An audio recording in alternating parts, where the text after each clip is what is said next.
situation we'll continue to update you on throughout the day.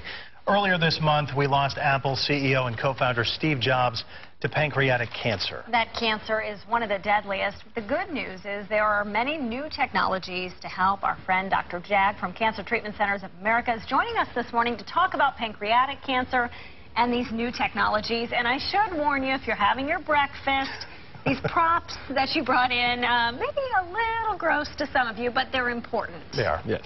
Tell us about the props you've got. Okay. Well, some of the things that you can see with pancreatic cancer, the most classical sign is jaundice. That is, the color of the eyes turn yellow, the skin turns bright yellow as well.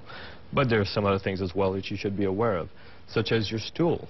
It may actually turn this color, which is white.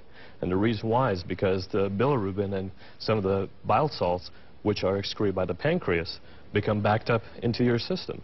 So your stool turns this color, which is very classical for obstruction of the pancreas itself. Now, would you be having other symptoms before that happened, or would you just stop in the bathroom and have that happen? You can have that happen when it's late in the game, so to speak. But you can also have your urine, which can turn very dark color, or tea-colored.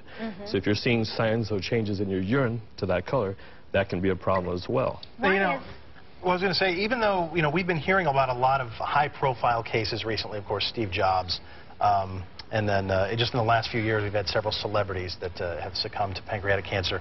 But rates are actually dropping as far as this is concerned. Yes, it is, and one of the reasons why is because smoking has gone down.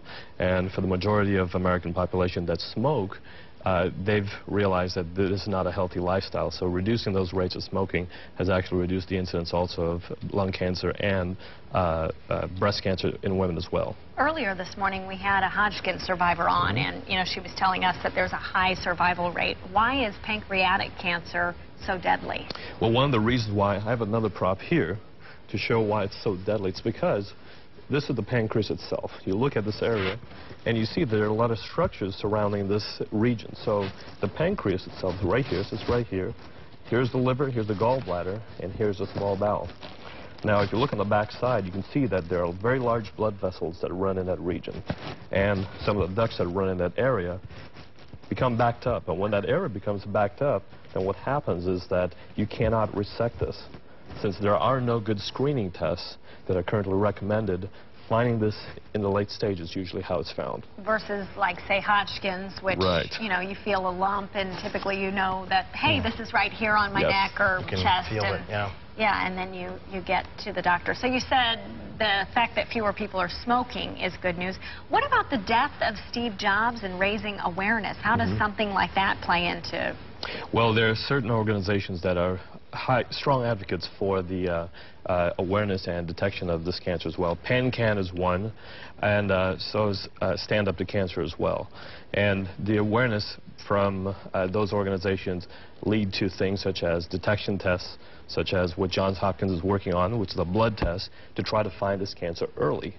If you have a test that you can find this cancer early, hopefully we can resect it, cut it out, and then lead to a cure or remission. And again, it's one of those things you mentioned, it's so hard to find, and just fighting this is a difficult battle, but again, the research is being done. The research is being done. And there's some new technology that's helping too in the fight? Yes, there is. Johns Hopkins is also working on a vaccine similar to what we do for prostate cancer, breast cancer, and even ovarian cancer. So we're hoping that within the next few years, this vaccine becomes available to be able to combat this cancer. Yeah, wouldn't that be great? Dr. Jag, thank you so much. Thank you. Cancer Treatment Centers of America has a special offer for Fox 23 viewers, a free subscription to Cancer Fighters Thrive magazine. If you would like this free subscription, head over to fox23.com and click on the Fox box.